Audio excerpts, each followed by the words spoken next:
ብዙ ሰው እንግዲህ ሶሻል ሚዲያ ላይ እንደምታውቁት የኛ ሶሻል ሚዲያ ያው ትንሽ እንትን ተደርጓል። እኛ ዳገሮች ላይ ብዙ የሚያስፈልገን ነገር አለ፣ ግን አይ ዶንት ኖ በጣም ጠንክረን የምንሰራው የማያስፈልገን ነገር ላይ ነው። እና ይሄ ለብዙ ሰዎች አይን ከፋች ሆኗል። ለካ እንደዚህም አለ። አንዳንዴ ሶሻል ሚዲያ ሲባል ሶሻል ሚዲያ ላይ ቁም ነገር አለ እንደሚል ሰው እኮ አለ።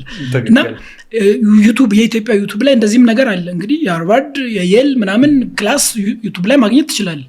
በኢትዮጵያ ደረጃ እነዚህን ኤግዚኪዩቲቮች አቅርቦ ለወጣቶች ለሌሎችም ሰዎች እንትን የሚል ለብዙ ሰዎች ሚራኩለስ ነበረ። እና ቱ ቢ ሆነስት ትልቅ ቫልዩ ነው ያለው። አንዳንዱ ቫልዩ በገንዘብ አይገመትም። እና ሪቹ ትልቅ ነው።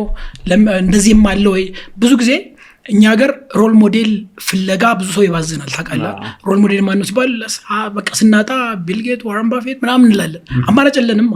ስለዚህ አሁን የእናንተ ፖድካስት አንዱ እየሰራ ያለው ነገር እኛም እኮ ሮል ሞዴሎች ሊኖሩ ይችላሉ። የእንትና ኤግዚኪዩቲቭ አካሄዱ እንዴት እንደሆነ ምናምን አስተምሮናል። እና ኢትስ ሪል ክላስ ሩም ቱ ቢ ሆነስት በተለይ ቢዝነስ ላይ በጣም ጥሩ። እንግዲህ 2 ዓመት ሆኗል። ባለፉት 2 ዓመት ምናልባት እኔ እንዲያውም ባለፉት 2 እና 3 ዓመታት ያለው ለውጥ ኢትዮጵያ ባለፉት 30 እና 50 ዓመት ካላት ለውጥ ይበልጣል።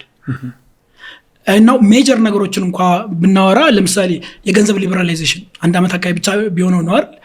የታሰረ ነው። እኔም ምለው የታሰረው ገንዘባችን ነበር። ታስሮ እንዳይነቃነቅ የተደረገው ገንዘብ ነበረ። ሊበራላይዝድ ሆኗል። መንቀሳቀስ ጀምሯል።